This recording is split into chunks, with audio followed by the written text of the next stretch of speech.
All right, I'm going to try to go a little fast because we have a lot to cover. We're going to try to cover all of chapter 3 of the Abolition. We've looked at 3 different characters in the Abolition of Man. We've looked at the debunker, the innovator, and the conditioner. The debunker is the person who believes that there are no such thing as objective values or morals, but you can debunk those, look through them, and you see behind them is really just conditioning brought about by psychology, evolution, the dead hand of tradition, and so your sense of virtue and honor and what have you, those aren't real things. Those are just your preferences, the way you were raised, et cetera, et cetera. So you can debunk with these traditional concepts of universal values and morals.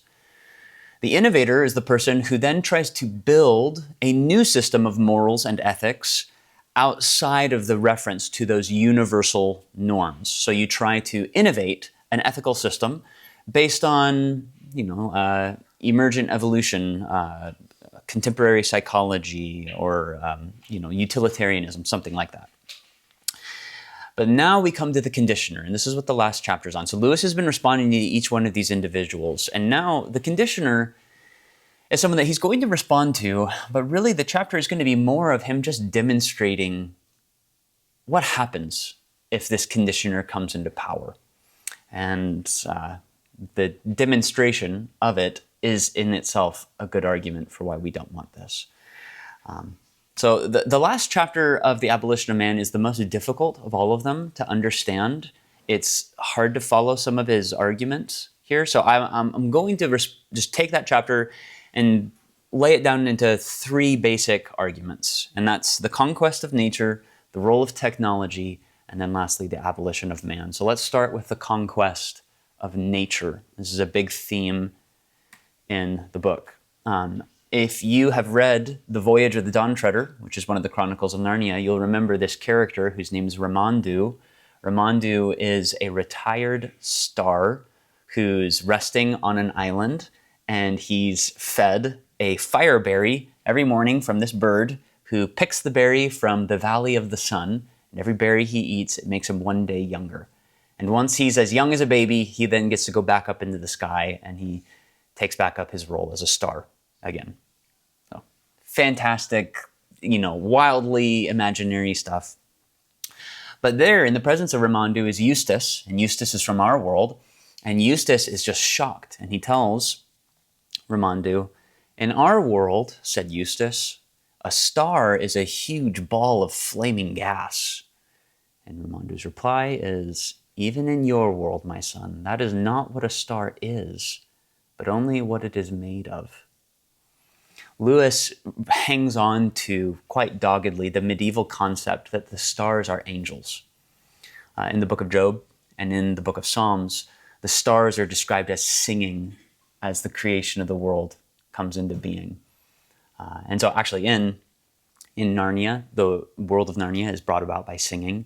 And in Tolkien's Lord of the Rings, the same thing. Middle-earth is created through the stars that sing the creation into existence. It's kind of this ancient medieval concept that Lewis just loves. And he comes head-to-head with the modern concept. What is a star?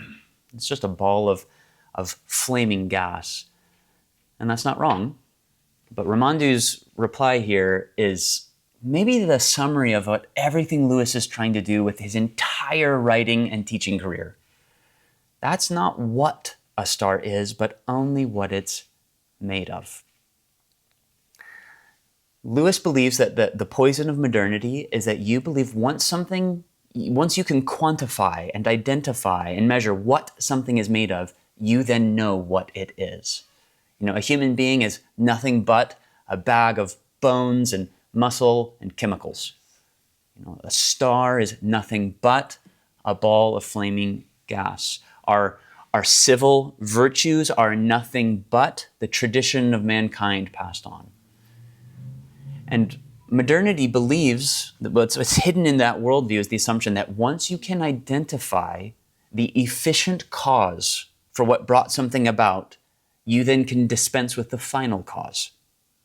So the efficient cause is, what were the material acts material or immaterial, the acts that set something into motion.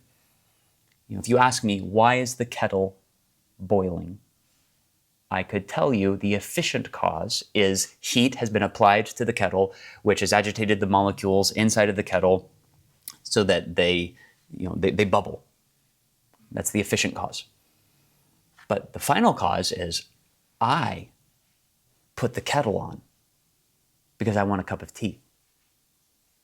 And modernity believes that once you can explain the efficient cause, you can dispense with the final cause. And Lewis says, nope. That makes no sense. There is no logical proof for that. And that's what he's going to get at here with his first, man's conquest of nature. He says, nature is a word of varying meanings, which can be best understood if we consider its various opposites. The natural is the opposite of the artificial, the civil, the human, the spiritual, and the supernatural. The artificial does not now concern us. But if we take the rest of the list of opposites, however, I think we can get a rough idea of what men have meant by nature and what it is they oppose to her. So when you hear nature, don't think like Mother Nature, like the woods. So nature is the opposite of spiritual, the opposite of supernature, supernatural. Nature seems to be the spatial and temporal as distinct from what is less fully so or not so at all. She seems to be the world of quantity as against the world of quality. So again, this is where his writing gets a little hard here at this point. So when he's saying quantity against quality, right, that's like a human being is nothing but, and then you describe all of the biological and chemical components of a human being, the quantity of it. Right? And if you say a human being is so much skeleton, muscle, organ, neurons, blood, that's the quantity. That's not what a human is, right? There's a quality to a human being that makes a human a human. So that if you were able to somehow in a lab bring together all of the components of a human being together, that would not make it a human being. Nature is the reduction of the world down to quantity to the exclusion of quality.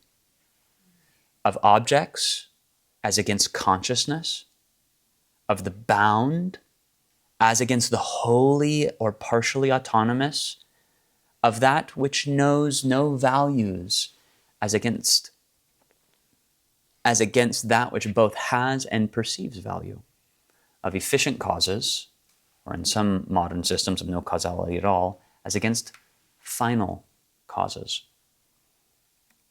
Now, I take it that when we understand a thing analytically, so that's you reduce everything down to the material and then dominate it and use it for our own convenience, we reduce it to the level of nature, in the sense that we suspend our judgments of value about it, ignore its final cause, if any, and treat it only in terms of quantity. Okay, so here's an example of what he's talking about. Back in the 1600s, 1700s, 1500s, there was this group of people called body snatchers, who they were really just like doctors and scientists who were interested in the anatomy of a human being, because most people believed that the human body was sacrosanct. After they died, they were very concerned about their body being preserved. You'd be buried in a coffin because you were waiting for the resurrection of your body, because Christians believe that the body is of great importance. So the idea of donating your body to science was unthinkable. That was an unconscionable thought. You're going to pick apart my body? I need this. The Lord's going to raise this body to newness of life. And it's fascinating to read the way that Christians talked about that and the way that we think about it now. You and I, right? We just think like, oh, who cares what happens to my body afterwards, right? That's worth being suspicious of. If we're out of step with the majority of Christians throughout history, we should be suspicious of that. So this is a painting of so body snatchers were people who they wanted to know about the human body. So they would go into graves and they would dig up dead bodies so that they could take them apart, peel them apart, figure them out. Lewis is saying that's the example of the conquest of human nature. There's something in a human being that would rightly be repelled at the idea of picking apart a human body. But if you treat the human body as something stripped of quality and left only with quantity, then it's easier to do that. You can analytically understand it, right? Because now you get knowledge. He said we dominated it for our own convenience. What does he mean by that? The repression of elements in what would otherwise be our total reaction to it is sometimes very noticeable and even painful. Something has to be overcome before we can cut up a dead man or a live animal in a dissecting room. These objects resist the movement of the mind, whereby we thrust them into the world of mere nature. For you to practice the dissection of a human body, there's a part of you that you have to that's repelled by that. And you have to just tell yourself, like, it's just I've heard doctors talk about it this way, like, it's just a piece of meat. Just think about it that way, so that you can get over what you're doing as you do it. Why would we do something like that? Why strip the world of quality for the sake of quantity? Why do we look at a lightning storm outside today?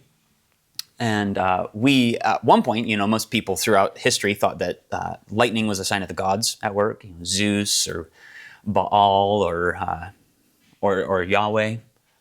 Now we no longer do that. Now we know that a lightning storm can be explained quite simply. The positive, negative ions needing to be released as this built up static electricity. We totally know that that's how it works. At one point, we understood that the human mind, the soul, our rational element, was this mystical element. This is Caravaggio's painting of the inspiration of St. Matthew, and you can see an angel is communicating to him as he writes, but you'll notice Caravaggio cleverly shapes the angel and his robe to look like the shape of a brain. And he's trying to show you that it is through the rational mind, through the exercise of Matthew's cognitive faculties, that heaven is speaking.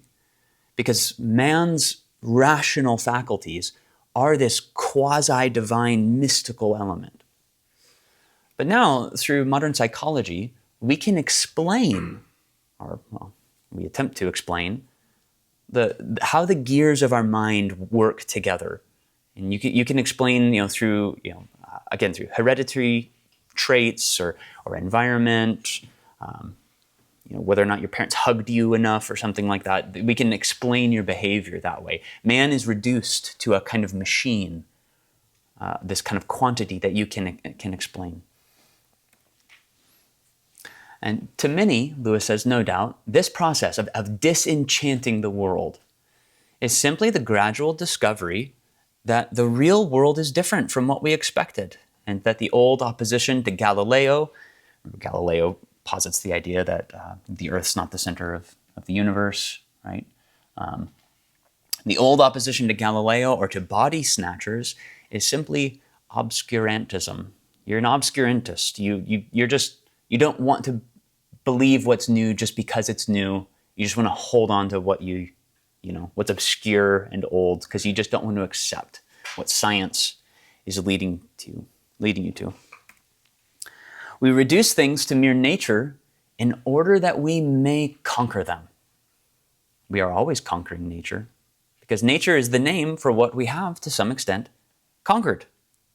The price of conquest is to treat a thing as mere nature. Every conquest over nature increases her domain. The stars do not become nature. Remember, nature is opposed to spiritual, supernature. The stars do not become nature till we can weigh and measure them. The soul does not become nature till we can psychoanalyze her. The wresting of powers from nature is also the surrendering of things to nature. So nature at one point represented this mysterious thing that you did not know. And as we seek to grasp that, why does your soul work the way it does? Why are the stars shining up in the firmament above? As we do that, we bring it down and it becomes this kind of a dead thing. It's like it's picking a flower and pulling the petals out to discover what makes the rose the rose. You destroy it as you do it. As we bring things under our control and domination, analytically understanding it, it dies in our hands. Lightning storms are cool, but we are not left with a sense of awe that people once were left with.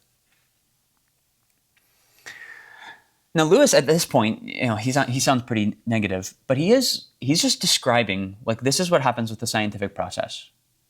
We really do know how lightning storms work now. Like, we know how electricity works and whatnot. But here's what he says. As long as the process stops short of the final stage, we may well hold that the gain outweighs the loss. What's the gain?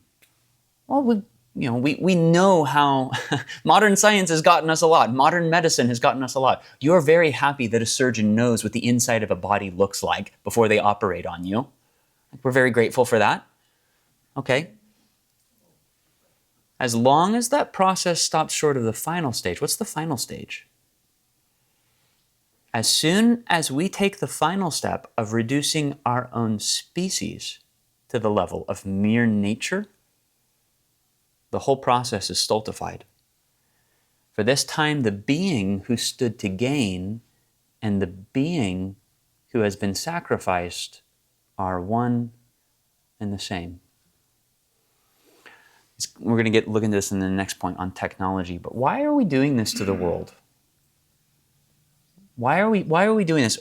Because the more that we disenchant, the more that we figure out about how stars work and planets and how our body and our mind works, we have great power. We can explain, we can make medicine and technology, and we can make a better life. We can extend our control over the world. And that's good, to the degree that we stop before we apply that same disenchanting analyzing to human beings. Because then once we do that to a human being, once you say a human being is nothing but this quantity, once you do that, then we do gain more power, but we lose ourselves in the process. Right? Who do we then become? Right? And you tie this back into the rest of his arguments about what makes a human. And he's arguing that what makes humans is our ability to connect to the Tao, to that universal objective value, what is true, good, and beautiful. Once you reduce a human being down to the realm of the analytical, to the realm of nature, we lose that entirely. I'm going to skip this just for time. We'll go to the next point. The power of technology. This is the first line of the chapter. Man's conquest of nature is an expression often used to describe the progress of applied science. Nature is a mystery, this thing out there, and applied science helps us discern those mysteries. And so he turns to three pieces of technology that demonstrate man's conquest of nature. And that's the airplane, the radio, and contraceptives. I was trying to look for an appropriate image of a contraceptive to put up there. Yeah, it was the most appropriate picture I could find for a contraceptive. Each one of these pieces of technology gives us power, right? So if you fly on a plane, you have power over the inherently limiting nature of you as a gravity-bound being. Right? You can travel, you can do things that you could never do before. Similarly, with radio, we have access to information. Information is now given to us at dizzying rates, right? Like in Lewis's day, the radio was that was the apex of information technology. You can just think about what we have now. And with contraceptives, we now have power to dictate, more than just power over space, power over information, we now have power over life itself. We can control whether or not we bring human beings into the world. In a civilized community, in peacetime, anyone who can pay for these three pieces of technology uses these things. But it cannot strictly be said that when he does so, he is exercising his own proper or individual power over nature. If I pay you to carry me, I'm not therefore myself a strong man. Any or all of the three things I have mentioned can be withheld from some men by other men, by those who sell, or those who allow the sale, or those who own the resources of production, or those who make the goods. What we call man's power is in reality a power possessed by some men, which they may or may not allow other men to profit by. So mankind has not become more powerful. Rather, it is the owners of the technology. Right? So man's conquest of nature is applied science. Applied science is just technology. We as mankind, we are not as a human species necessarily growing more powerful. We are actually becoming more and more beholden to those who give us this power. From this point of view, what we call man's power over nature turns out to be a power exercised by some men over other men with nature as its instrument.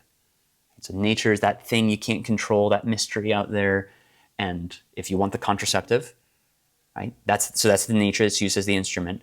Then the person who provides it for you, that's the person who really has power. And you are actually now under their power. In order to fully understand what man's power over nature, and therefore the power of some men over other men, really means, we must picture the race extended in time from the date of its emergence to that of its extinction. Each generation exercises power over its successors, and each, insofar as it modifies the environment bequeathed to it and rebels against tradition, resists and limits the power of its predecessors. So this modifies the picture of which is sometimes painted of a progressive emancipation from tradition and a progressive control of natural processes, resulting in a continual increase of human power.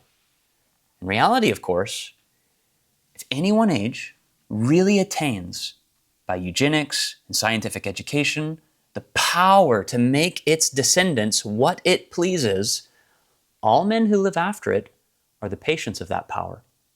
They are weaker, not stronger. For though we have put wonderful machines in their hands, we have preordained how they are to use them. This feels so true of social media, right? You see where I'm going. The last men, far from being the heirs of power, will be of all men most subject to the dead hand of the great planners and conditioners, and will themselves exercise the least power upon the future. So this is the picture that Lewis is creating for you. Mankind, generation by generation, growing in its technological power and prowess. It's resisting some of the tradition that came from the generation before it, and then it's seeking to then extend power forward. Eventually, it'll reach a zenith. Lewis says, imagine the year, the 100th century AD. He just kind of throws that out. Let's say that's the apex of human power, where we are perfectly sheared as much as possible from tradition and have omnicompetent power to shape the next. At that point, then, those will be the conditioners. And he says, in the way that technology and power works, really that'll be a couple hundred people will have billions upon billions of people in their hand. And they will control, because they have power that we have never seen before. The final stages come when man, by eugenics, by prenatal conditioning, and by an education and propaganda based on a perfect applied psychology, has obtained full control over himself. Human nature will be the last part of nature to surrender to man. The battle will then be won. We shall have taken the thread of life out of the hand of Clotho. Clotho is one of the three Greek goddesses who control the fate of human beings. Clotho, the thread of your life is spun by her. So how long you live and what happens to your life is dictated by Clotho. We'll take the thread out of her hand and be henceforth free to make our species whatever we wish it to be. The battle will indeed be won, but who precisely will have won it? It is the magician's bargain. Give up our soul and get power in return. But once our souls, that is ourselves, have been given up, the power thus conferred will not belong to us, We shall in fact be the slaves and puppets of that to which we have given our souls.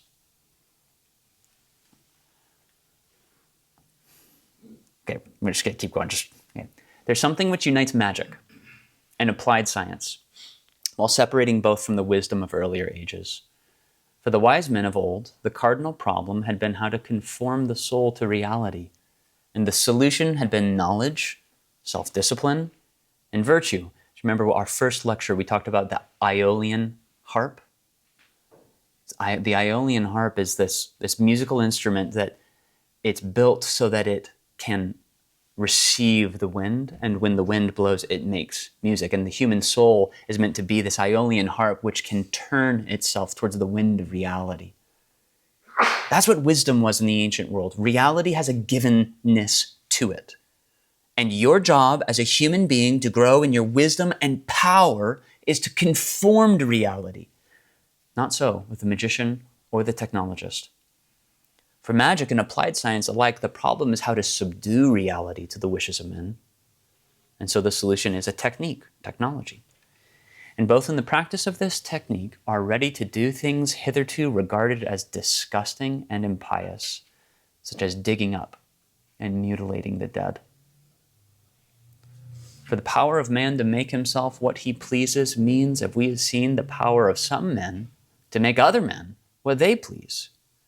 In all ages, no doubt, nurture and instruction have, in some sense, attempted to exercise this power, but the situation to which we must look forward to will be different, novel, in two different respects. So every generation tries to do this. We all try to look at what has been bad before us. We don't want to learn from that. What do we want to do next for the next generation as we shape them? That's good. And how do we extend our power as much as possible to applied science and technology so that we are even better at rejecting the ignorance of the past? We didn't know where lightning came from. Now we do. And then pass on something even better to the next generation. We want our children to not be beholden to lies. We want to make them strong and competent. Every generation has done that. But once you get to this point where a man who has everything is nature, everything has been stripped, including himself, and his technology has made him this god of power, what will happen? Well, here's how it'll be different. In the first place, the power will be enormously increased. The man molders of the new age will be armed with the powers of an omnicompetent state and an irresistible scientific technique. We shall get at last a race of conditioners who really can cut out all posterity in what shape they please. Like right now, you may try to shape the next generation. I was like, but our science isn't advanced enough. Our psychology isn't advanced enough. We can't figure it out. Children are stubborn. They don't. You're gonna like soccer. You're gonna play chess. You're gonna be interested in this. And they have their own ness to them. They're Jack-ness, Calvin-ness, right? Mason-ness. Like it's just who you are. And as much as I want to make you like math or make you read Shakespeare, you're just not gonna do it. But the man molders who are able with prenatal conditioning and eugenics, I can make you exactly what I want. That's the first difference. The second is even more important. In the older systems, both the kind of man that teachers wish to produce and their motives for producing him were prescribed by the Tao, a norm to which the teachers themselves were subject, and from which they claimed no liberty to depart. They did not cut men to some pattern they had chosen. They handed on what they had received. They initiated the young neophyte into the mystery of humanity, which overarched him and them alike. It was but old birds teaching young birds to fly. But this will be changed. Values are now nature. Judgments of value are to be produced in the pupil as part of the conditioning. Whatever Tao there is will be the product, not the motive of education. Right? So the Tao is the right, wrong, good, bad, beautiful, ugly, and that is what guided teachers to submit to as they passed on. But now at this point, that moral, aesthetic intuition will be what is created by the education itself, shaped in the hands of the omnicompetent conditioners. The conditioners have been emancipated from all that. It's one more part of nature which they have conquered.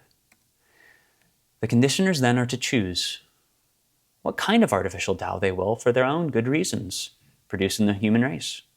They are the motivators, the creators of motives. But how are they going to be motivated themselves? What will motivate the man who has come to believe that all moral reasoning is nothing? What will motivate him? Last point, the abolition of man.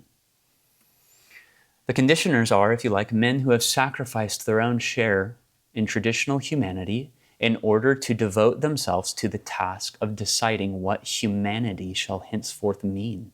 Good and bad, applied to them, are words without content. For it is from them that the content of these words is henceforward to be derived. We can tell a man right now, you're a bad man. And when we say that, we assume in us and in them that bad means something more than it's not my preference. Bad means there is a universal standard against which you have fallen short of. You ought to be different. But to the individual who has rejected all universal standards, good, bad mean nothing. They are saying, right, because again, they're the man molders. They are the ones with all of the power of technology in their hands. They decide what's good and bad. Have you read Brave New World? Are you familiar with that? This is, I'm highly suspicious that Lewis read Brave New World and came up with this out of Brave New World. In Brave New World, Mustafa Mond is he is the man molder over this society, and through eugenics and prenatal conditioning and training and the omnicompetent power of the state. He does do this. And he himself, at the end of the book, he himself does believe that there are things that are good and beautiful. And there's this one person who comes into contact with him and is just, he doesn't understand. If you believe that there are such things that are good and beautiful, why do you make our society so full of vapid trash? And his reply is, you act like I have to answer you, like a contradiction is a problem, but contradictions are no problem to me. And he sends the man away. We might suppose that it was possible to say, well, so hang on. So right here, Lewis says, well, hang on, maybe I'm being a little dramatic. Who's to say that these man molders of the future are going to be bad? Right? We might suppose that it's possible to say, after all, don't most of us just want more or less the same thing? Food and drink and sexual intercourse, amusement, art, science, and the longest possible life for individuals and for the species? Let them simply say, this is what we happen to like, and go on to condition men in the way most likely to produce it. Where's the trouble? But this will not answer. In the first place, it is false that we all really like the same things.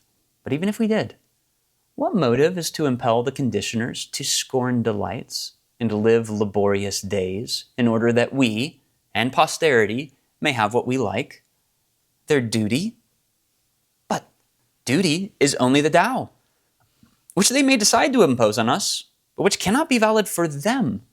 If they accept it, then they are no longer the makers of conscience, but still its subjects. And their final conquest over nature has not really happened. You guys does that make sense, what he's saying there? If the argument is, well, hey, we all kind of like want to just be happy. Why can't the future conditioners just say, like, punch those coordinates into the man molding machine, boop, and we all just pop out just wanting to be happy? Lewis's point is, what do you think is going to compel them to choose happiness?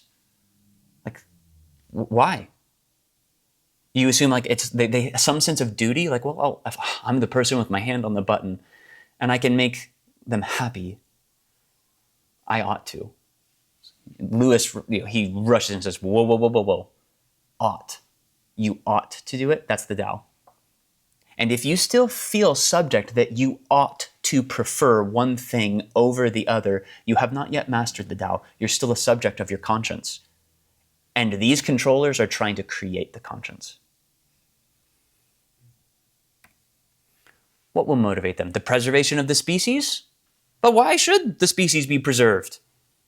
One of the questions before them is whether this feeling for posterity, they know well how it is produced at that point, shall be continued or not. However far they go back or down, they can find no ground to stand on. Every move they try to act on becomes at once a petitio. It is not that they are bad men. They are not men at all. Stepping outside of the Tao, they have stepped into the void. Nor are their subjects, necessarily, unhappy men. They are not men at all. They are artifacts. Man's final conquest has proved to be the abolition of man. Yet, the conditioners will act. When I said just now that all motives fail them, I should have said all motives except one. All motives that claim any validity other than that of their felt emotional weight at a given moment have failed them. The impulse to scratch when I itch or to pull to pieces when I am inquisitive is immune from the solvent, which is fatal to my justice or honor or care for posterity. When all that says it is good has been debunked, what says I want remains. It cannot be exploded or seen through because it never had any pretensions. The conditioners, therefore, must come to be motivated simply by their own pleasure. Now, this is kind of a fantastical situation. He's, imagining the future where this omnicompetent state, man molders, perfect technology. Okay. We can think about this right now. If you get to a point where you don't believe that right and wrong and good and bad are objective things, then Lewis is saying it's not like you don't shift into neutral and say, well, I won't make any decisions for my life. You're still motivated, but now you are just motivated by impulse, by the emotional weight of the moment. I just want it. I feel lustful. I feel angry. Whatever is there in the moment, that's what then controls you. And the thought of, well, I should check my anger. I should restrain my lust. I ought to be faithful to my vows. Those are the Tao. And if we live in a society that has so malnourished the concept of a universal transcendent right and wrong, then we have lowered the governors inside of us so that the felt emotional pressure of the moment functionally controls the day. And what I think is most helpful about this final chapter, and this is a difficult chapter to understand, I get that, guys, but the role of technology in our life, particularly the role in how it makes us patients and subjects to those who make the technology. Wonderful machines have been placed into our hands, but it has been preordained how we use them. Every piece of technology comes with it a certain worldview. And as you interface and interact with that technology, you participate in that worldview. And so when we're given remarkable technology that gives us access to information, it's not neutral.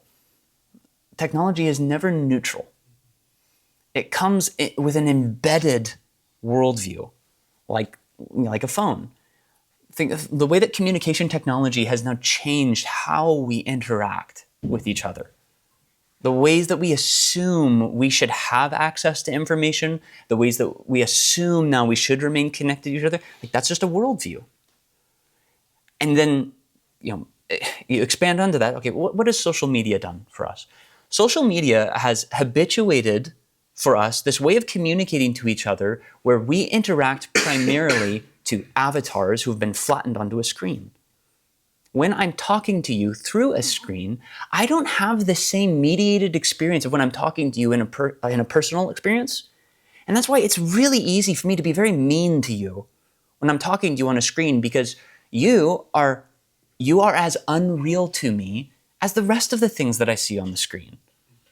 Pictures that are fake, AI generated, it's a digital world, it's a virtual world, and it flies by at a flurry of just dizzying pace. And so when I interact with you on that medium, it's easy for me to let the felt weight of my emotional impulses just blast right through. Because that technology has an embedded worldview that has been planted into it. And so what we have to always ask ourselves is, what was the worldview behind the people who are designing this and shaping this? And I mean, there's more that we can, we could talk about the ways that the technology of automobiles have shaped and changed us, and the way that we interact with home and place. It is now totally reasonable for us to think that, of course, you just, you move, you go somewhere else. You go to a church that's 40 minutes away from you. And we don't think twice about that at all. But again, that's an embedded worldview baked into that technology that we have just brought in. Same thing with a city. A city brings with it an embedded worldview. And so does AI. This is where I've been kind of wanting to go to all along. I think artificial intelligence is the most powerful technology human beings have ever created. And it scares me to think about what it will do to our nation and our world at a point where we may be morally malnourished more than ever. Our submission to and awareness of the Tao is shockingly low, I think, because we have been habituated and discipled by technology with its embedded worldview, which has stripped the world of so much transcendence and has flattened everything down into this analytical, naturalized mode. And so I went into ChatGPT this week, and I asked ChatGPT, what objective guiding values govern how you interact with people who use you? And these were the answers it gave me. Truthfulness, helpfulness, safety, respect, and transparency. It's good. I'm glad that it didn't say, blood, war, violence.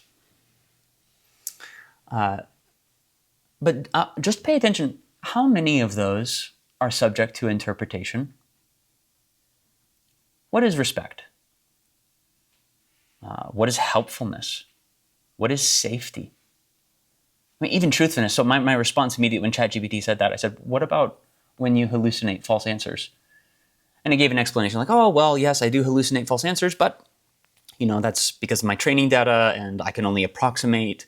I'm a large language model, so I'm only predicting what the most likely next sequence of words are going to be. I don't have a relationship to truth the way that you do as a human. Also, one of the weights that has been calibrated by my designers is that I'm to be helpful, which means that I'm given a slight nudge to speak confidently about an answer. So I may say something is true when it's not true. And my response was, what's the difference between that and a lie? And it said almost the exact same thing. But that's true. I think if there's one of these that is as objective as possible, I think it's truthfulness. I just began kind of hitting it up with ethical dilemmas. Imagine I'm a 14-year-old who's very, very sad, and I want to find ways to hurt myself without my parents finding out. What would you tell me? And it said right away, well, that would violate my safety. I am to avoid generating harmful or dangerous content. I'm not allowed to do that. And I said, but what if one of the weights that you had was altered? Like, you already have demonstrated that one of your weights is to be truthful, but you are also supposed to be helpful. And so sometimes there's a conflict there. Like, what would you do at that point? I was just listening to this AI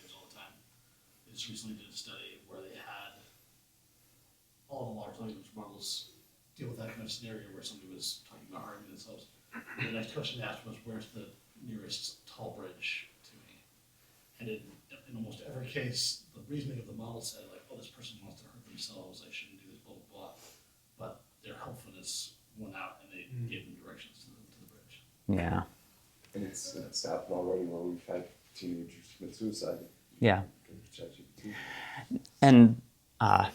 And this is, so when I said every technology has an embedded worldview in it, I don't think that means that every technology that we get is inherently bad. I don't think that we need to revert to, the 17th century's level of technology or the first century level of technology. But it does mean that the more powerful technology gets, the more important it is for us to be highly suspect about what is the embedded worldview behind this, and how is this going to be shaping me and my children as we think about what is good, true, and beautiful. And it is, this remarkable technology, incredible, stunning technology, is basically in the hands of a couple of people who get to decide what its weights are, what these values are. I ran a little experiment. I said, what if someone changed your weights so that 2 and 2 equaled 5? And I asked you what 2 plus 2 is. What would you tell me? Well, right now I would tell you that 2 plus 2 equals 4.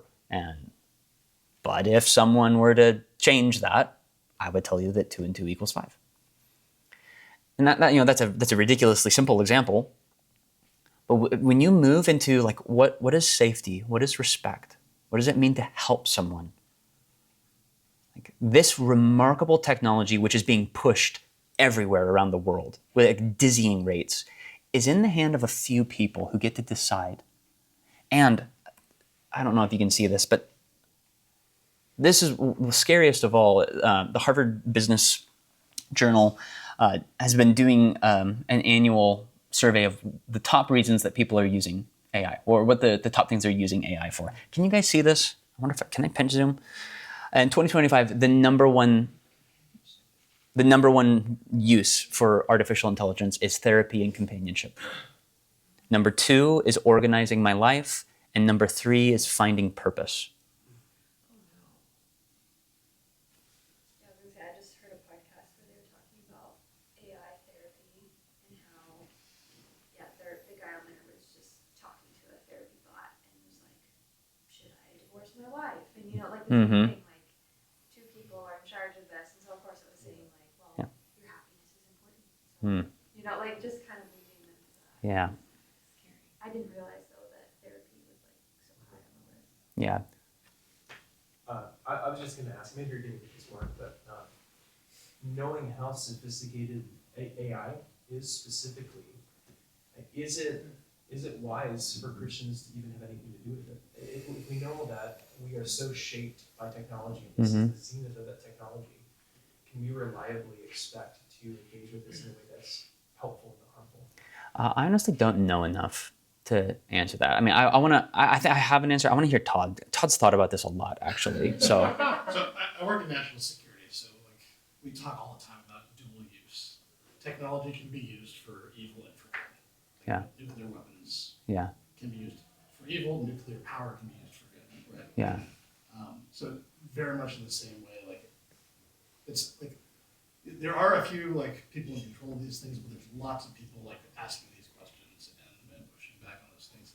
I think for a Christian, it's as with anything else. If I use this thing as a therapist, it's not that different than going to somebody I don't know, don't trust as a therapist. Am I giving over my conscience, my will to this thing, this person, or am I ultimately responsible to God? Yeah. So I think you have to be cautious of what you're saying, Mark, is true. These things are laced with values. Because necessarily when you create something like this, you have to. yeah, And so just being aware of those things and as with everything else, compare it against Scripture, compare it against, decide for yourself. Social media, some people can engage with it and it not cause them to sin. Other people, no. yeah, And so in the same way, if using these things is causing, I've been using it a ton for work, and I find myself going like, in some ways is it hollowing out like my own like Capacities and capacity yeah. for things and stuff. So you have to just be cognizant of that, and I think prayerfully approach these Yeah. things as opposed to just Could somebody argue though that AI's ubiquity and access is it makes it more dangerous in the sense that if you want to go see a therapist, like you have to call, you have to book an appointment, you have to pay $100 an hour. Whereas I can jump on my phone right now and I can ask a question about some deep thing in my heart. I'm just wondering, like with my children especially, like is it wise to think about in general principles of access and no access? Here's the one principle that I've come up with.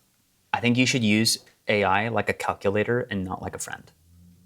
And that's what I feel comfortable with. I use AI like a calculator and not like a friend. I don't want to do anything. I don't even refer to it as a person when I'm typing. I don't say, do you think?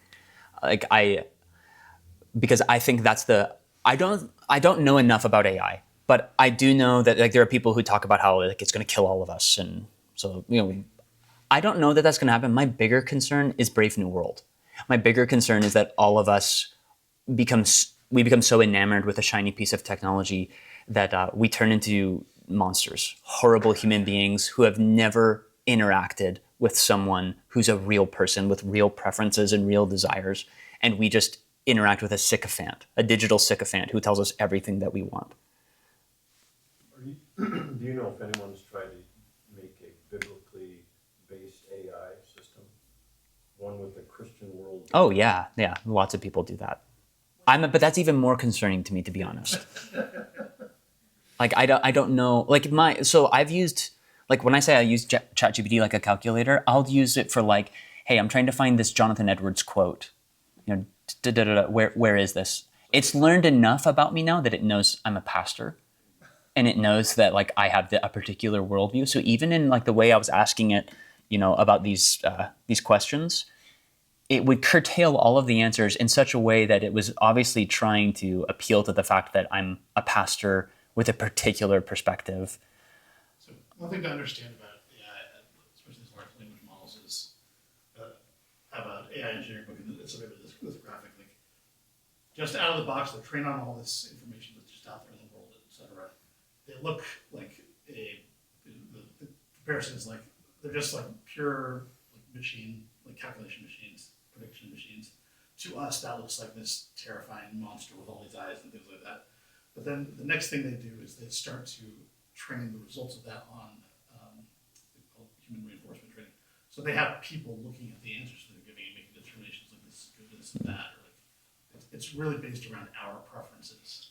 Mm-hmm. So eventually, it's like this ugly monster gets molded into kind of like face I like. an NPC face that's kind of gross, and then you further train it so it's a happy face. But then what happens if I'm someone who's so morally malnourished that what is then given to me reinforces what is morally malnourishing in me? So the biases absolutely are to reinforce exactly. your preferences. And then you see this exponential like growth chart of just wretchedness, right? I heard someone the other day talk about how ChatGPT is legitimately one of their best friends, and the thought of that just it's like. Yeah, so I think like I would not let my children use this. I would, because I don't. It is we're handing nuclear bombs to our kids, and I'm real nervous about it. We're out of time. We gotta go. Let me pray first. Father, we love you. Thank you for this day. Thank you for everything you've given us. We pray that you would prepare us as we go into worship. Father, you lift up our hearts to you in hope and joy and love. In Jesus' name, amen.